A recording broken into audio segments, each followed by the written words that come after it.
What's up, everybody? Welcome back to the third episode of Mission Mover Talks. Today I am joined by our Move the Mission ambassadors and a live audience of one. Everyone else left, but I'm so glad to have my friends here today. And we're going to be talking about Move the Mission, a fundraiser idea. So before we get into it, introduce yourself, tell them how long you've been a Mission Mover, and yeah. I'm Grace Findiola. I've been a Mission Mover since 2022. My name is Samuel, and I've also been a Mission Mover since 2022. My name is Alyssa Massey, and I've been a Mission Mover since 2022 as well. I know for me, fundraising can be a little bit of a challenge, and I know for others that can be as well. You guys have killed it. You guys have done things that I have not heard about in other places. So if you don't mind, talk about what you did to move the mission, to raise funds for Move the Mission, and kind of the different things you've done throughout the years. Oh, me first.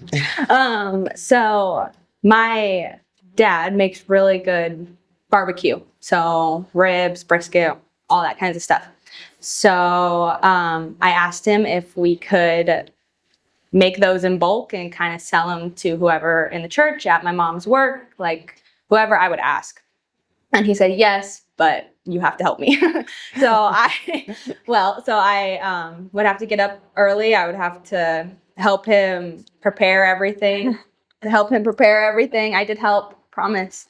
Help him prepare everything, help him cook like the actual ribs or brisket. And I would have to go with him to drop them off and hand people their ribs or brisket or anything like that. And that really, that brought in a lot of people. They would ask my mom, people at her work would ask my mom, are you still doing ribs? Are you still doing this? Are you still doing that? And I was like, yes, I am. Yes. Yeah. So I was really big because I found out that worked a lot more than some of, the other things that I was trying to do, which, so I was really grateful that I could look to that and be like, this is something that people will always like. People always want to eat, whether it's desserts, regular food, anything like that. People want to eat. So if you're thinking of something to do, people want to eat. So make something, or have your mom or dad help you make something that they're famous for, or something like that. Yeah. I was one of those people. The ribs are shout out Pastor Findiola. Great ribs. Great ribs. What about you, man? I think probably thinking outside the box when it comes to fundraising. Like she said, people want to eat. For me, it was a hobby. I like guns. So one of my most impactful fundraisers that I did one of the years that I was raising money was I built a rifle and I was able to raffle it off. So, I mean, just thinking outside the box, obviously, not everybody can do that. But it's something that I enjoy doing.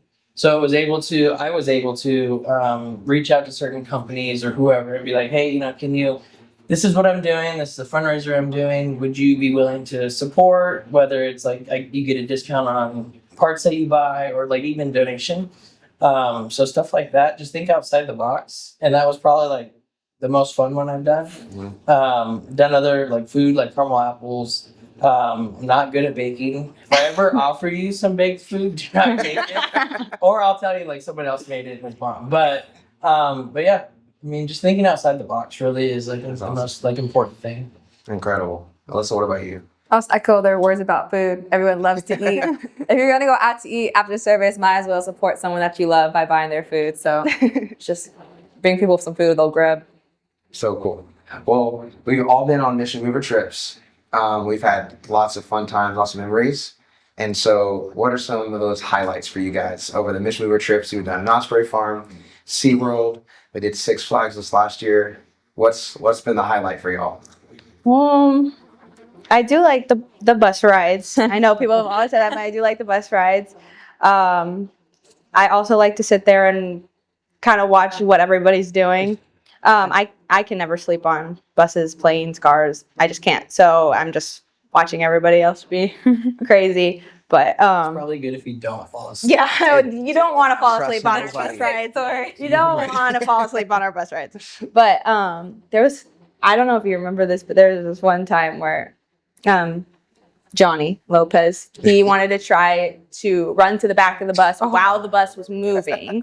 And so We have the video somewhere. and so everybody's looking because everybody for some reason is encouraging him to do it. It's Johnny. And, yeah, and so he's like all hype, and so he's standing at the head of the bus, and the bus is moving, and he runs, and in the middle he just face plants, like boom, like down on the ground. It was hilarious. I was laughing so hard, but that's one of my favorites. That made the trip. That was worth going. Yeah. I think, like, for me, if, like, you know me, I'm more of, like, an antagonist. So, like, if I think something would be funny for you to do, so, like, humor me, like, I think that was a lot of fun. And if you know me, you know that's true. But I think, like, the progress of the whole trip from, like the bus rides are fun, like, going to the park, whether, you know, we go to the amusement park and then we go get food. But, like, I like watching the whole, like, trip unfold. So, like, when everybody gets to the bus, they're like hyped. They're ready to go. Yeah. The bus ride, you know, some people are kind of tired. They'll take a nap. They'll do whatever. But most of the time, people are all talking. You get to the park. Everybody's hyper. Everybody's excited. But it's towards like the end of the trip that I think is like the most fun because you can like see people like that get like tired and grouchy.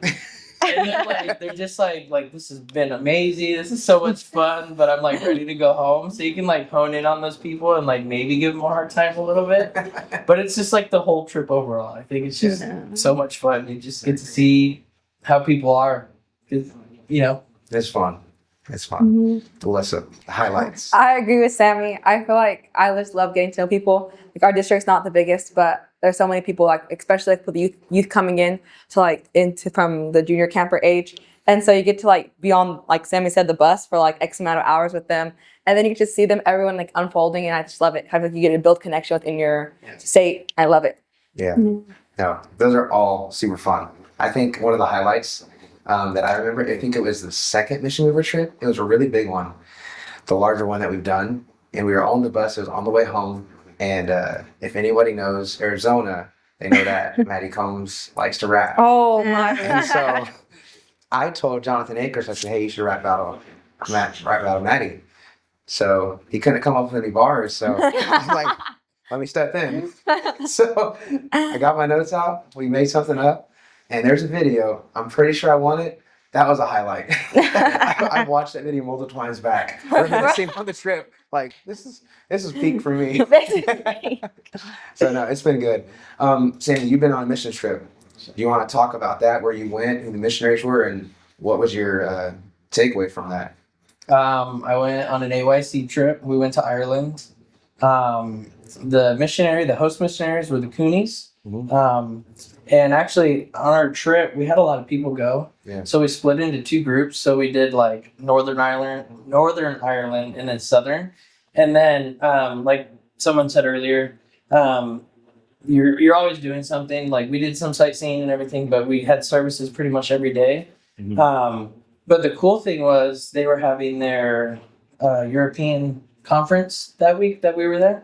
So like the last service we went to, everybody was able to come together, and it's just incredible. It's been said, but you just see growing up in the States, if you can say that, you take for granted a lot of stuff. 100%. And when you go to these other countries, you see how little, and I'm not saying like Ireland's a impoverished country or anything like that, but you see how willing they are to give this, what we take for granted. Yeah. Sure. A lot like public transportation is really big there. They have cars. Ireland's not very big, but public transportation is like key. And we just jump in our car and we go. Yeah. But just like the overall experience, it was incredible. Being able to obviously sightsee. The food was incredible. I love to eat. Best food there. Seafood every day. Every day. It was amazing. Clam chowder. I love clam chowder. Dude, it changed your world. Not to book a flight back. Like glistening in his eyes. His mouth starts to water. They're like my size portions. They're not Bro, portion this ain't no skimpy meal.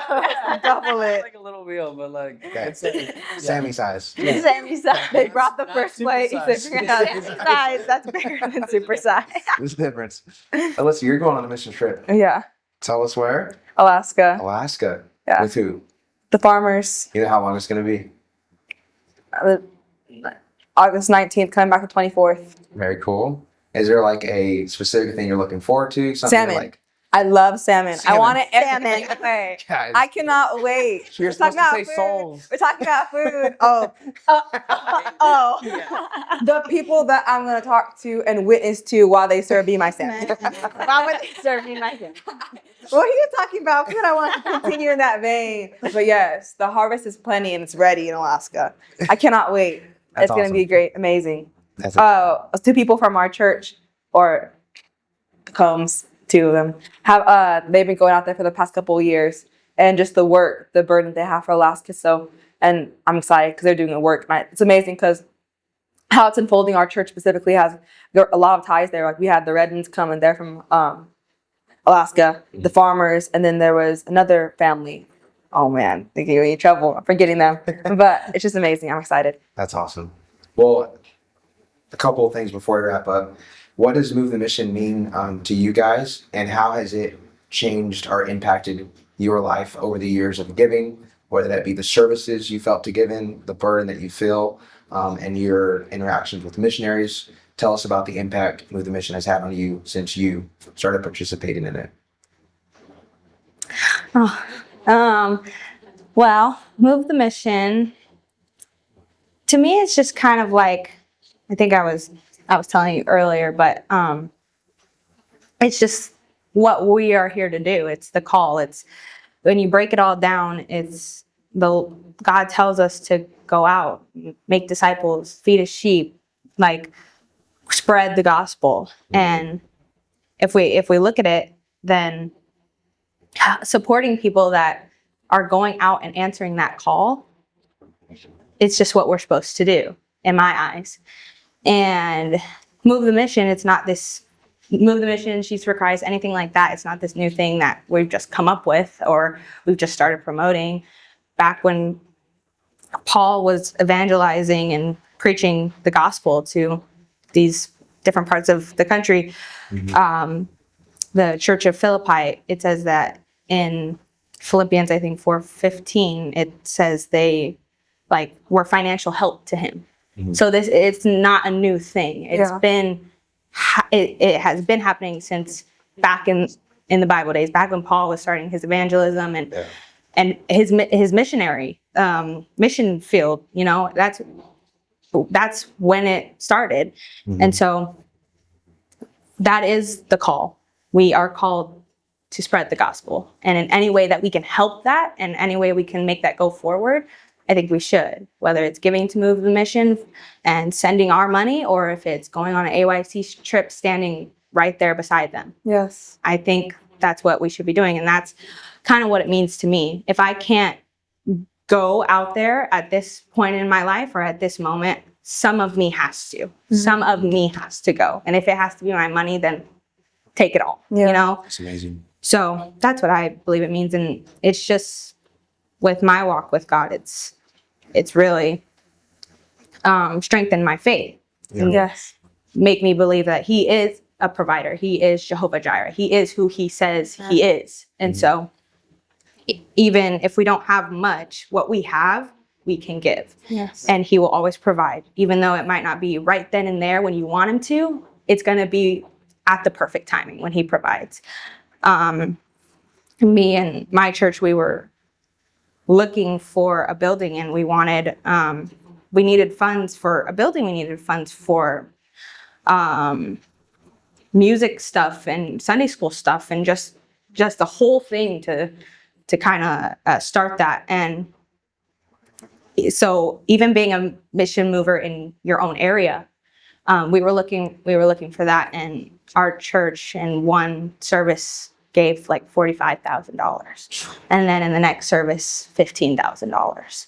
And so just giving sacrificially to the mission field your own church, the Lord's going to provide. And he did. And we have an amazing church, amazing musicians with things to play. And, we have a Sunday school with things to teach from and sound system and all of that kind of stuff. And the Lord's provided, and he's even more so just because people gave. Yeah. So yeah, I think that's our call Incredible. to, yeah. Have an altar call. Musicians. Oh, no, I'm sorry. What about you guys? How has it impacted you and changed your... I think if you take raising money from Move the Mission, like it goes overseas, but a lot of it you can take and apply in your own church. Like Grace was saying, get involved. To be able to raise money, I feel like you have to be some sort of a personable person, be able to communicate. But as you do that, if you're not involved in your local church, get involved. Whether it's doing the sounds, singing, playing an instrument, cleaning the bathrooms, that's a ministry. Yeah. You don't just show up to church and it looks perfect. Right. There's people there that are working, vacuuming, mopping, doing anything, so get involved. I think the biggest blessing that you could get out of just raising money for your church or even Move the Mission is seeing yourself grow. Yes. You see the money working overseas and in your local church, but just, if I look back, 5 or 6 years ago to now, there's things that I've done for my church or whatever that you would have been like, oh yeah, you're going to do this. I'd have been like, no, dude, you're crazy. That is not who I am. But just being able to evolve and get more involved and just step out of your comfort zone, I think is one of the biggest and beneficial things that can happen. Yeah, that's incredible. Melissa, how has it impacted you? I feel like once you're a mission mover for X amount of years, it kind of builds a culture within your church. Yeah. So now when we're at church and we start talking about with the mission, it's not oh, are you going to be? It's how far along are you? Yeah. And I feel because we are so heavily we just got done with junior camp, Muslim Memorial's kicking off. It's our church is so heavily supporting other ministries. I feel like it's brought us so much closer together. I remember when I very first started, seeing how quick these people were, just $20, $50, $100. Yeah. It's oh my, and it's not about feeling loved, but it's wow, the community and the love that you feel from these people just wanting to buy into you and support you in your ministry. It's wow, it really opens your eyes to the unification of the church. And I think that's what kind of changed my life for the very first time when I first gave to Move the Mission. It was a very eye-opening moment for me that way. Incredible. Well, thank you guys for sharing that. That was all amazing advice, and I loved hearing your heart from that. This has been the 3rd episode of Mission Mover Talks. I challenge you. I love what Sammy said. He said, get involved in your local church. I encourage you to do the same. If you're going to move the mission globally, it's going to be a whole lot easier for moving the mission locally in your own church, whether financially, living it, going on outreach, being a part of music, greeting, do whatever you can. It's a whole lot easier to move the mission globally when you're moving it locally. So I challenge, be a mission mover this year. And we'll see you guys later. Thanks for watching. And we're out.